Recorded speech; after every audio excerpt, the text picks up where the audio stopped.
My name is Russell Wheeler. I'm a visiting fellow at the Brookings Institution. I'm also president of a small nonprofit research agency called the Governance Institute. Well, if you'd asked this question last year at this time, I would have said he was lagging pretty much behind, certainly behind George W. Bush, which is the most immediate comparison.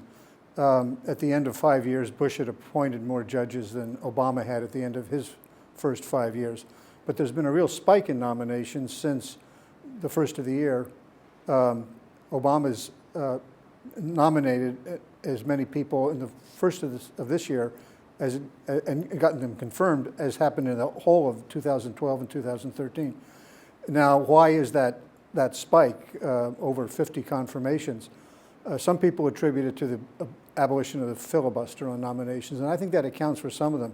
I think what more accounts for it is the, as you said, the imminence of a possible takeover of the Senate by Republicans and a realization on the part of the White House and Senate Democrats that if they want to get these vacancies filled with Obama appointees, the window is closing down on that fairly quick.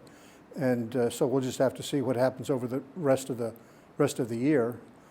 He got a good number confirmed in the first part of this year. Whether he can get as many confirmed in the second part of the year, who knows, with the recess coming up and the elections. And then if the Senate stays Democratic, I think he will be able to have confirmed quite a few more people than did President Bush. If the Senate goes Republican, it could be a very different situation. But right now, more confirmations, more nominations than Bush at this point, which is not the story, too long ago. I don't know. There are more vacancies now than there were. I think there's 61 now, and at this point in Bush's presidency, there were 48 or so. One of the reasons for that is Bush confronted fewer vacancies than did Obama. Bush confronted at this point 260 vacancies. Obama's confronted 290. So although the Senate is confirming judges at a somewhat faster clip, it's got more road to cover because there's more vacancies. I think a lot of it has to do with a lot of the Clinton appointees are just getting to the point where they can take senior status, and so over half the vacancies are Clinton appointees who are just, it's nothing nefarious, it's just the way things play out. Whether the vacancies will spike again, who knows? I mean, people theorize about that. Will Democratic appointees in 2015 and 16 say, well, I'm going to hang on, I'm going to hang on because my seat will stay vacant until 2017. I don't know. I can't really speculate on that. But we do have vacancies. There's no doubt that that's a problem. It's a real problem in places like Texas, where I think there are 8 current or maybe 10 vacancies in the district courts there, in a state that has an awful lot of border litigation and other things. It's a real problem there. Pennsylvania, up until recently, had 9 vacancies without nominees. I mean, that's the point. In Texas, these vacancies, most of them don't even have nominees because of the power of the home state senator. Yeah, well, this is a long tradition, and basically what it says is that if a nominee does not have the acquiescence of the home state senator, Republican or Democrat, the nomination won't be processed. They'll get no hearing. So it effectively gives a veto to the home state senator because there's no point in the president's nominating somebody only to have the home state senator invoke this blue slip privilege. It didn't start with Leahy, I should say. It's been around for quite some time. And even before the blue slip tradition started, the blue slip is a blue slip that the Senate Judiciary Chair sends out to the home state senators and says, until you return this with your approval, no further proceedings will be held. Before that, the senators used to stand up on the floor of the Senate and say, this nominee is personally obnoxious to me. And that was enough to stop it. Now, those who say, well, we can put a stop to that by eliminating the blue slip, Senator Leahy, who I think knows a heck of a lot more about how the Senate works than I do, for example, says, no, it's not really the blue slip that's creating this problem. It's the fact that every senator wants to protect his or her patronage. And the way you do that is by respecting the patronage rights of your colleagues. So even if the senator were to declare, we're going to proceed anyway, all you'd have to do is have a home state senator stand up and say, as they did before, I do not favor this nominee. And the implicit message is, you better support me on this because next time there's a vacancy in your state, I may not support you on your preferences as to who should or shouldn't be nominated. So it's clearly an annoyance. Even the majority leader can't get hearings for his nominees if the other senator from Nevada objects, and we've seen that.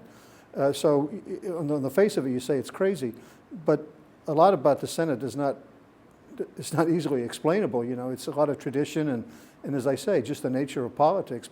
Senators want to protect their prerogatives. Yeah, well, several points. There'll always be a few vacancies. That's inevitable. Now as I said, there's 61. It's down from where it was. I think the impact of these vacancies varies by district to district and state to state. As I said before, in Texas, you've got a lot of vacancies, even without nominees, in a state where there's a lot of drug litigation around the border and a lot of immigration crimes. And what that means is, and I think this is something that people have to remember, what that means is that civil litigants are not getting their day in court because there's a priority, by statute, a priority to criminal cases. So we tend to think of the federal courts as the protectors of civil rights, and of course it is. But that's not the only people who are getting the shaft in this situation.